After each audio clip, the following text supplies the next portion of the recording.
कक्षा 8 के विद्यार्थियों, गुड मॉर्निंग, शुभ प्रभात। गणित में हमारा परिमेय संख्याओं के बारे में आपको काफी कुछ बताया हमने।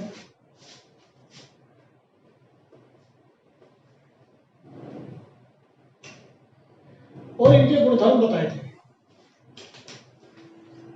परिमेय संख्याओं के बारे में मैंने आपको परिभाषा में 3 बातें बोलने के लिए बोला था कि 3 बातें लिखनी है। परिमेय संख्याओं को P/Q के रूप में, ऐसी संख्याएं जिन्हें P/Q के रूप में, यही इसकी डेफिनेशन है, व्यक्त कर सके। दूसरा, Q शून्य नहीं होना चाहिए। और तीसरा, P और Q पूर्णांक है।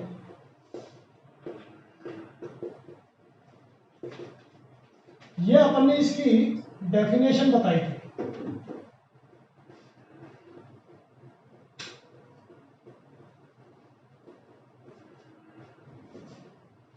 ये तीनों बातें आपको बोल दी। इसके अलावा विभिन्न गुणधर्म बताए थे, जिनमें समवर्त गुणधर्म, क्रम विनिमेयता गुणधर्म,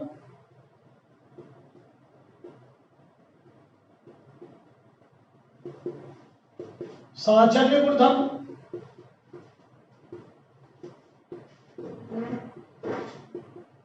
इनकी सारणी बनवाई थी।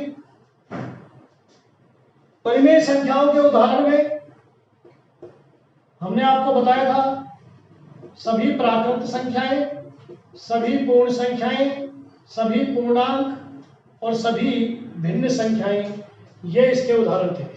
इन चारों के लिए तीनों गुणधर्मों की विवेचना करते हुए विस्तृत रूप से हमने आपको समवर्त गुणधर्म, क्रम विनिमेयता और साहचर्य गुणधर्म बताए थे।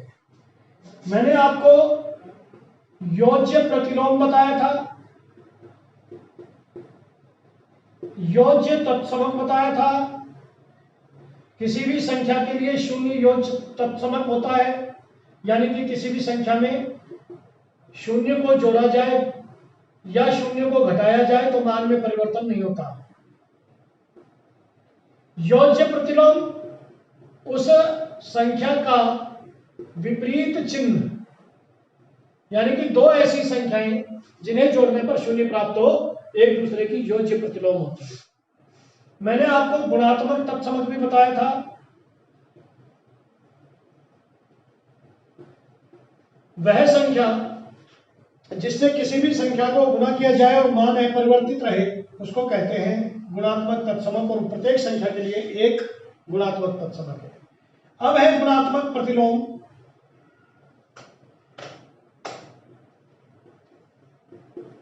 या व्युत्क्रम।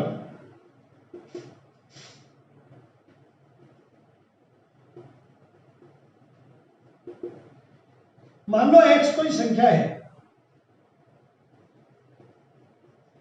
इसे 1/x लिखने पर, करने पर x के लिए 1/x इसका व्युत्क्रम या गुणात्मक प्रतिलोम है।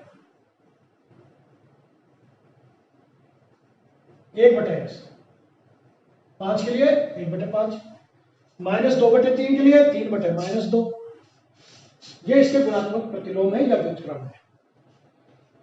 अब है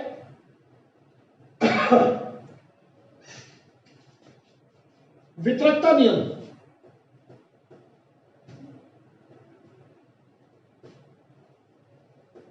योग एवं व्यवकलन पर, योग एवं व्यवकलन पर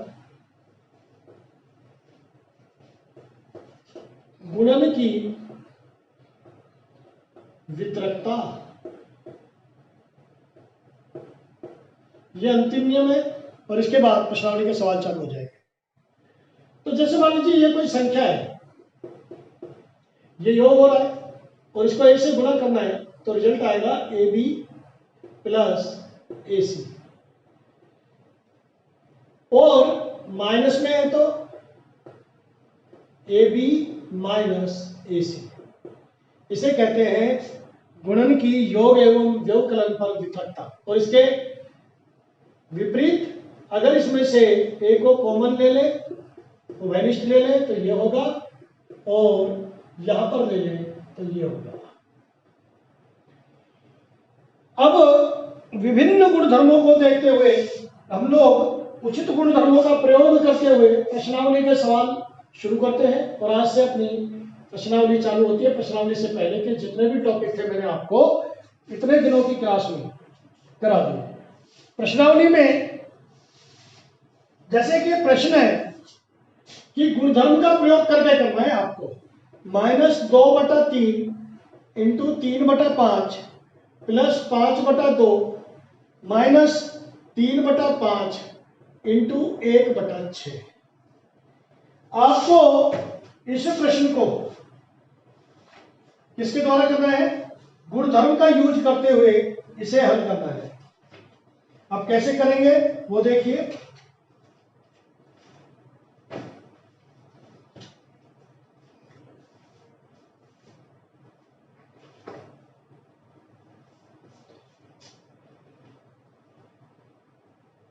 क्या देख रहे हैं? हमने 3 गुणधर्म पढ़े। समव्रत का तो कोई काम है नहीं, समव्रत से ये हल नहीं करने हैं, या तो क्रम विनिमय से होगा या साहचर्य से होगा। तो देखिए यहां पर आप उभयनिष्ठ पद देखिए, कितने पद है पहले तो ये देखिए। गुणा से पद अलग नहीं होता इसलिए एक पद, प्लस या माइनस से पद अलग होते हैं इसलिए ये दूसरा पद, और ये है आपका तीसरा पद। ये आपके 3 पद हैं, ये आपके 3 पद हैं जो कि गुणा हो रहे हैं, जो कि विभिन्न संख्याओं से परिपूर्ण है। अब इसको हल करना है, विभिन्न संख्याएं हो रही है इसमें। तो हम क्या करेंगे, ऐसे पद जिनमें से कि कुछ उभयनिष्ठ आ जाए उसको अलग से लिख लेंगे। -2 × 3 इंटू 3/2 5। इस पद को पहले लिया 3/5 इंटू 1/6, और सबसे लास्ट में रह गया 5/2। इसे कहते हैं क्रम विनिमय गुणधर्म से,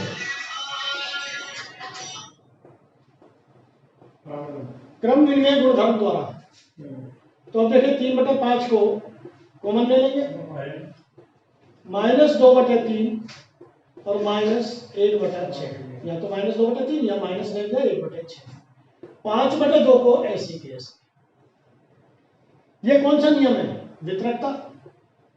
3/5 6 को लघुत्तम ले तो 2 दूनी 4 -1,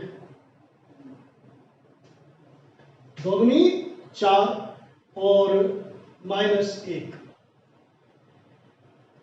प्लस 5/2। 3/5 -5 -4 और -1 -5 होता है, ध्यान देना। लेकिन -4 गुणा -1 अगर आप गुणा करेंगे तो +4 होगा। माइनस माइनस प्लस केवल गुणा में होता है, लेकिन माइनस और माइनस की संख्या जोड़ बाकी के अंतर्गत है, तो उनका चिन्हों के अनुसार जोड़ बाकी करते हैं और बड़ी संख्या का चिन्ह लगा देते हैं। और माइनस माइनस प्लस केवल गुणा और भाग में होता है, और संख्या गुणा हो जाती है, दोनों अंक गुणा हो जाते हैं।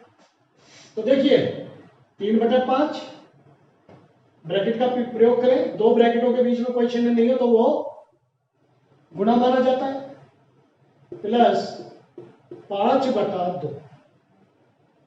बहुत ध्यान से देखिए क्या हल आएगा। 3 एकम 3, 3 दूनी 6।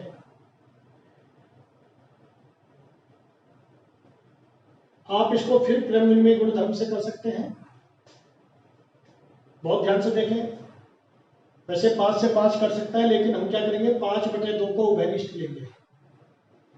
5/2 को वितरकता नियम से उभयनिष्ठ लेंगे, तो यहां रहेगा -1/5।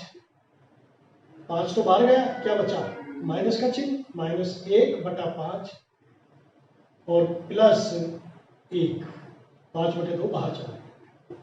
तो 5/2, यहाँ 5 -1 प्लस 5, यह आया 5/2 गुना 4/5, 2 दूनी 4, तो उत्तर आया 2। यहां पर जो हमने काम में लिया है ये हुआ वितरकता नियम,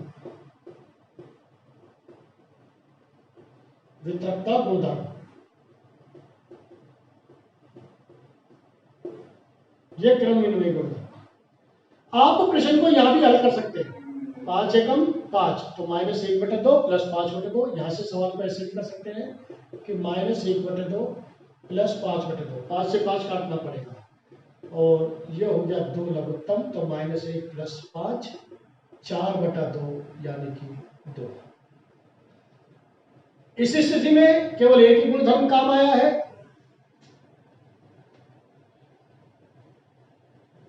यहां भी दूसरा ये काम आ गया वितरकता। क्रम विनिमय और वितरकता गुणधर्म का प्रयोग किया है और सवाल का आंसर मिल गया। यह प्रथम विधि है, आपको जो समझ में आ जाए वो कर लेना, और यहां से द्वितीय विधि है, यह आगे चलेगा जी। अगला क्वेश्चन 1.1 का जो दूसरा सवाल है पहले का, वो आप स्वयं करें। इसके अलावा अब देखो, जैसे कुछ प्रश्न है, योज्य प्रतिलोम लिखिए, आपको योज्य प्रतिलोम लिखना है। तो मैंने आपको बताया था योज्य प्रतिलोम क्या होता है, बताइए आप लोग। ऐसी दो संख्याएं जिनको जोड़ने पर मान 0 आ जाए, एक दूसरे की योज्य प्रतिलोम होती है। तो देखो, आपसे कहा है 2/8 का योज्य प्रतिलोम, योज्य प्रतिलोम ये आपको बताना है। तो 2/8 के योज्य प्रतिलोम के लिए मैं आपको 2 तरीके बताऊंगा। उन दोनों तरीके में से जो भी आपको उचित लगे, जो भी आपको अच्छा लगे वो कर देना। तो आप लिखेंगे सीधा उत्तर -2/8, चिन्ह बदल दें। या अगर 2 नंबर का सवाल आता है, बड़ा सवाल आता है, तो आप लिखेंगे 2/8 का योज्य प्रतिलोम माना x है, माना x है, तब 2/8 और इसका योज्य प्रतिलोम जुड़कर बनना चाहिए 0। तो x बराबर क्या आ जाएगा, 0 - 2/8 बराबर -2/8। यह हमने किया है पक्षांतरण। तो आप लिखेंगे अतः योज्य प्रतिलोम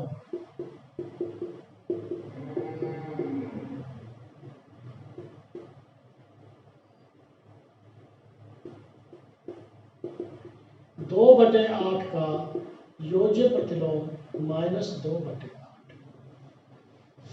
-5/9 का क्या होगा, इसी प्रकार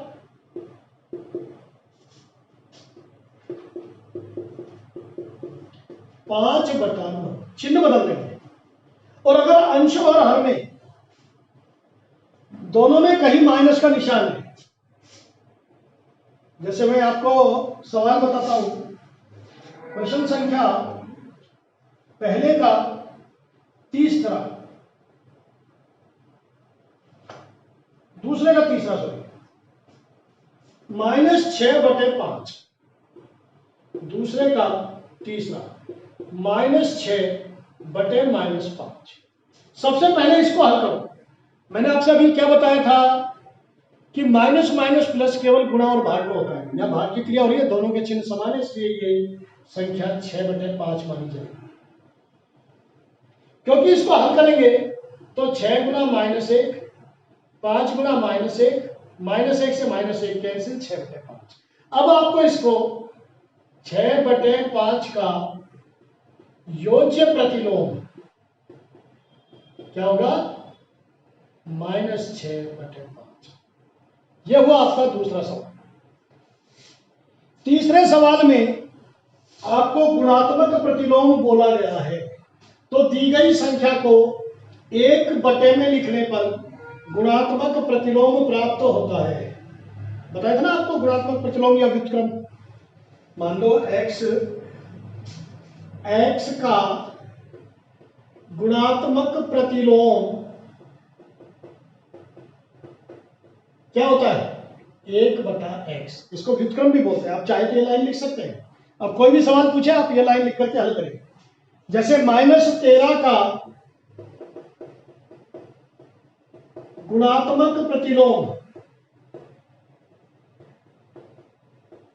होगा 1/-13। 1/-13। और भी इसमें बहुत सारे सवाल दे रखे हैं जिनको आप हल कर लेंगे।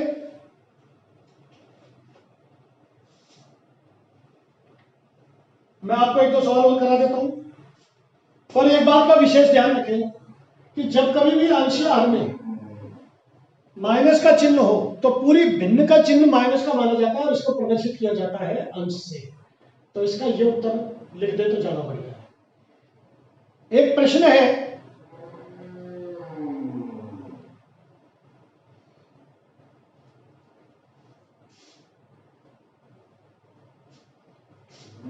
ये प्रश्न संख्या 4 है। 4 का दूसरा, -13/19 का गुणात्मक प्रतिलोम क्या होगा? यह होगा 19/-13। और अभी अभी मैंने आपको बताया था कि किसी भी भिन्न का अंशीय हर में माइनस का चिन्ह होने पर पूरी भिन्न का माइनस चिन्ह माना जाता है और इसको अंश में लगाया जाता है। माइनस, अब जैसे इसका एक क्वेश्चन है चौथा, बाकी आप करेंगे स्वयं। -5/8 गुणा -3/7। दो भिन्न है, दोनों के माइनस के चिन्ह है। पहले तो इसको हल करें। 5 दिया 15 और 8 7 56 यह है का गुणात्मक प्रतिलोम। अंश को हर में बदल दो, हर्ष को अंश में, बराबर हो जाएगा 56/15। इस तरह से आप चौथे सवाल तक करके लाएंगे। बाकी क्वेश्चन मैं आपको कल कराऊंगा। घर पर खूब पढ़ें। जितना क्वेश्चन कराए जा रहे हैं, जितने प्रश्न कराए जा रहे हैं उनको करें। जो नहीं आए मेरे से पूछ लें और धीरे धीरे अपनी पढ़ाई को निरंतर बनाए रखें। अभी आज मैंने कितने से कराए? 3-4 सवाल कराए हैं। इनको आप आराम से कर सकते हैं। इनके पाठ दिए हुए हैं, इनके अंत्यखंड दिए हुए हैं, उनको करें। स्वस्थ रहें, सुखी रहें, घर से बाहर नहीं निकलें और खूब पढ़ें। धन्यवाद।